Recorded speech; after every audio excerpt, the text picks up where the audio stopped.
साहब 4 बजे का वक्त दिया था, 10:05 हो गए हैं। क्या गवर्नर खुद एतमाद का वोट मांग के फंस गए हैं कि आप लोगों ने इनिशिएटिव लेना था, आप लोग नहीं ले पाए हैं, कुछ फैसला नहीं कर पा रहे हैं आज? नहीं, देखें, ये इसमें आईनी पोजीशन जो है वो बड़ी वाज़ेह है।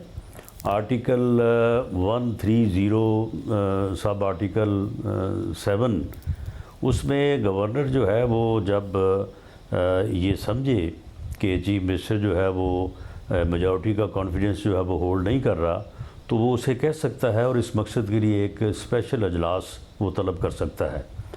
और अगर वज़ीर आला जो है वो एतमाद का वोट ना ले सके या वो रिफ्रेन करे, पहलू तही करे, अजलास ना बुलाए या जिस तरह की अब सूरत हाल पैदा हुई है, तो उसमें आईनी पोजीशन बड़ी क्लियर है कि he will cease to be as chief minister. तो इस वक्त हमारी जो है वो समझ के मुताबिक या राय के मुताबिक जब चीफ मिनिस्टर ने आज 4 बजे एक अजलास जो होना था उसे तलब नहीं किया गया और स्पीकर ने जो है वो इसमें अपना आईनी किरदार अदा नहीं किया, तो उसके बाद जो है वो चीफ मिनिस्टर जो है वो अपने ओहदे पे बरकरार नहीं रहे। आईनी पोजीशन यही है। अब इसमें गवर्नर साहब ने एक ऑर्डर जो है वो जारी करना है। वो 4:10 पे भी कर सकते थे, वो आज के दिन के इख्तिताम पे जिस दिन उन्होंने इजलास बुलाया था उस पे भी कर सकते हैं, वो कल सुबह भी कर सकते हैं, ये उनकी डिस्क्रिशन है। बाकी आईनी पोजीशन जो है वो मैंने आपके सामने रख दी है। मगर आज़म, आप सारे ही लाहौर में मौजूद थे ना, आपने ही कहा था ना कल इजलास में अदम एतमाद का वोट हासिल नहीं किया चीफ मिनिस्टर ने, तो he is no more the chief minister. मगर आप लोग मौजूद थे ना, चीफ मिनिस्टर ने तो कल काबीना का इजलास बुला लिया है। अगर चीफ मिनिस्टर नहीं रहे तो काबीना भी नहीं रही, मगर उन्होंने तो सुबह सारी जो हुकूमती मशीनरी है, ब्यूरोक्रेसी है, उसको भी अहकाम जारी कर दिए हैं, यानी कल काबीना का इजलास होगा। परवेज़ इलाही साहब ने जो बुला लिया है, तो कैसे वो चीफ मिनिस्टर नहीं रहे और किसने रोका हुआ है इस वक्त गवर्नर को कि वो डीनोटिफाई करते? आप लोगों का आज इजलास हुआ तो है, सर जोड़कर आप बैठे तो थे। देखें, आईनी पोजीशन मैंने आपको बता दी है। ये अब गवर्नर साहब का इख्तियार है कि वो अपना ऑर्डर जो है वो किस वक्त जारी करते हैं, और उनके ऑर्डर जैसे ही जारी होगा तो he will cease to be the position of chief minister. तो आज रात जो 12 बजे का कहा जा रहा है, वाज़ेह है, स्पीकर के पास कोई इख्तियार नहीं है कि वो गवर्नर के आईनी हुक्म को जो है वो टाले, बल्कि ये जो गवर्नर स्पीकर का और वज़ीर आला का जो ये अजलास ना करने का फ़ैसला है, that amounts to refrain to take the vote of confidence. सब मगर मसला ये फिर क्या रात 12 बजे डीनोटिफाई करेंगे, ऐसी भी इतलात आ रही थी कि ऐसा फैसला हुआ है कुछ? देखिए, ये इसमें जो है वो एक लीगल पहलू है और इसमें गवर्नर साहब का ये इख्तियार है कि वो जिस तरह से मैंने अर्ज़ किया है कि वो 4:30 पे भी कर सकते थे, लेकिन बहरहाल उन्हें इस मकसद के लिए कि वो अपने आप को सेटिस्फाई करें कि ये अजलास नहीं हुआ और ये वज़ीर आला का और स्पीकर का कंडक्ट जो है ये आपस में इन्होंने मिली भगत करके जो है वो इस आईनी प्रोविज़न की अमलदारी को जो है वो रोका है और वोट ऑफ कॉन्फिडेंस लेने से एतजाज़ किया है, रिफ्रेन किया है। तो उसके बाद जैसे ही उनकी सेटिस्फेक्शन होती है तो वो अपना ऑर्डर जारी करेंगे। उनके ऑर्डर जारी होते he will cease to be as a chief minister. अच्छा, इसमें मसला यह है कि फवाद चौधरी साहब का ये कहना है कि परवेज़ इलाही साहब के पास नंबर पूरे हैं। आज 10 अरकान जो काफ लीग के हैं वो भी इजलास में मौजूद थे, यानी जो चौधरी शुजात हुसैन साहब से आप लोगों की मुलाकातें थी, जरदारी साहब की मुलाकातें थी, उसके तो कोई समरात नहीं मिले आपको। तो अगर वो लोग पूरे हैं, वो कह रहे हैं हमें कोई एतराज़ नहीं है, एतमाद का वोट ले सकते हैं परवेज़ इलाही साहब। मसला ये कि स्पीकर साहब और गवर्नर साहब का आपस का मसला अटका हुआ है। वो कह रहे हैं राजी है परवेज़ इलाही साहब एतमाद का वोट लेने के लिए, हमारे पास 187 लोग हैं, 170 हमारे 10 काफ लीग के। नहीं तो वो एतमाद का वोट ले लेते। फिर आज उनको किस चीज़ ने रोका कि वो एतमाद का वोट ना ले? स्पीकर को जो है वो मजबूर करके उससे एक गैर आईनी गैर कानूनी ख़त लिखवाने की क्या ज़रूरत थी? बड़ा आसान था। 187 बंदे इनके पास थे, 186 चाहिए थे, तो ये आके एतमाद का वोट ले लेते। लेकिन आप मेरी बात नोट कर लें, इनके पास बंदे पूरे नहीं हैं।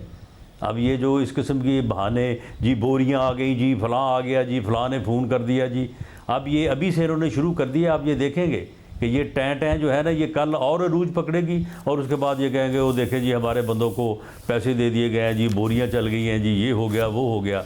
हालांकि जो पहले इन्होंने अदम एतमाद की तहरीक में भी इसी किस्म का घटिया प्रोपेगेंडा किया, बाद में कोई सबूत नहीं ला सके। ऐसा मगर वो ये नहीं कह रहे कि हमारे जो है वो चले गए, लोग डर गए हैं। इसी तरह की जो है वो बदहवासियाँ जो है वो हाँकते रहते हैं।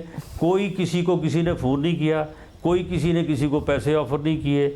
इनके अपने लोग जो है वो खुद चीफ मिनिस्टर जो है वो रिकॉर्ड है कि 99% लोग जो है वो असम्बली तोड़ने के हक में नहीं है। तो भाई 99% लोगों में से अगर 20-30 लोग जो हैं वो इनके साथ नहीं रहे तो उसमें कोई हमारा कसूर है? मगर ये खुद इस बात मगर सब आसार भी तो नजर आए ना, 99% लोग जो है वो असम्बली तोड़ने के हक में नहीं है। मगर आसार भी तो नजर आए ना कि वो कहाँ हैं 15-20 लोग। ये बात ठीक है कि परवेज़ इलाही साहब ने कहा कि 99% लोग नहीं चाहते, मगर वो कहाँ हैं जो इमरान खान साहब के अहकामात के खिलाफ जाते हुए वो नहीं देंगे एतमाद का वोट परवेज़ इलाही साहब को? वो हैं कहाँ लोग? आप लोगों से राब्ते में? तो भाई जिस दिन ये एतमाद का वोट लेंगे उस दिन इनको समझ आ जाएगी। अगर इनके पास बंदे होते तो ये आज एतमाद का वोट ले लेते, बात ख़त्म करते ऐसा, मगर और असम्बली जो है उसको तोड़ देते। मगर अगर वो पार्टी ये बताएं कि ये 1 महीने से जो है वो डेटें दे रहे हैं, जिस दिन इन्होंने स्पीच की है कि जी हम असम्बली जो है वो तोड़ेंगे 23 तारीख को, उस दिन इनको क्या मामला था जी? उस दिन ये तोड़ देते। अब KP के तोड़े ना, ये उसको क्यों नहीं तोड़ रहे? ये उसको भी नहीं तोड़ेंगे। मतलब ये अब ज़ाहिर है ये सवाल है कि खान साहब ने मौका दिया, वो फौरी तौर पर भी असम्बलियाँ तहलील कर सकते थे, मगर उनकी तरफ से नहीं की गई। मगर ये जो आप 15-20 लोग कह रहे हैं वो अगर एतमाद के वोट में नहीं आएंगे और पार्टी की डायरेक्शंस की पासदारी नहीं करेंगे तो 63A के तहत वो डी सीट हो सकते हैं। तो वो डी सीट क्यों होंगे? फिर जो ये इल्ज़ाम लग रहा है कि या तो उन्हें फ़ोन कॉल्स कराई गई हैं, और फ़ोन कॉल्स आपको पता है कि किस पर इल्ज़ाम लगता है कराने का, वो कह रहे हैं मुल्तान और लाहौर में कराई गई हैं। दूसरा वो कह रहे हैं पैसा चलाने की कोशिश की गई है जो हमारे लोगों ने नहीं लिया, 5-5 करोड़ रुपये की हमारे ख़वातीन MPS को ऑफर की गई है। वो ख़वातीन जो है ना कि वो इनसे पैसे मांगती हैं कि भाई हमें कुछ दो, तो ये दें उनको पैसे अगर उनको पैसे चाहिए हैं तो। बाकी तो किसी ने उनको पैसे नहीं दिए, ना किसी ने पैसों की ऑफ़र की है। इसी तरह से उन्होंने उस वक्त ही लोगों के ऊपर इल्ज़ाम लगाया कि जी बोरियां आ गई हैं जी, पैसे लिए हैं जी। बाद में लोगों ने बाकायदा कुरान पाक हाथ में उठा के कलमा पढ़ के जो है वो अपनी ये सफाइयाँ दी। तो उसके बाद तो फिर ये सारे जो है वो फिर कोई बात नहीं की, इन्होंने कोई सबूत नहीं पेश किया।